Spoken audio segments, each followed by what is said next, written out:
ಯಾಕಂದ್ರ ಈ ಬಾಡಿಗೆಗೆ ಸೈಕಲ್ ತಗೊಂಡ್ ಬಂದಿದ್ದೇನೆ. ಸೈಕಲ್ಗೆ ಏನಾದ್ರೆ 400 ರೂಪಾಯಿ ಬೇಕಾಗ್ತದೆ.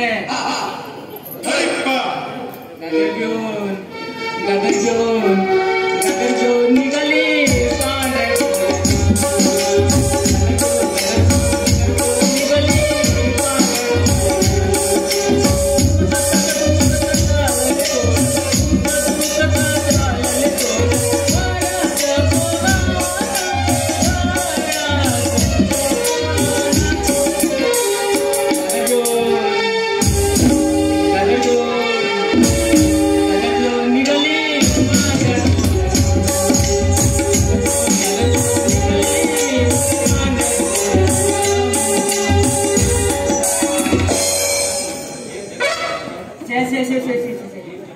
ಏನು ಜನಮರಿ, ನಂದು ತಂದಿ ಯಾರನ್ನೋದು ಗೊತ್ತಿಲ್ಲ, ತಾಯಿ ಯಾರನ್ನೋದು ಗೊತ್ತಿಲ್ಲ.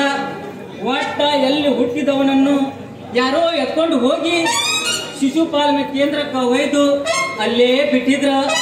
ಅಲ್ಲೇ ವಿದ್ಯಾಭ್ಯಾಸ ಕಲಿತು ಸದ್ಯ ಸರ್ಕಾರಿ ದವಾಖಾನೆಯಾಗಿ ಈ ಕಂಪ್ಯೂಟರ್ ಕೆಲಸಕ್ಕೆ ಸೇರ್ಕೊಂಡೇನೆ.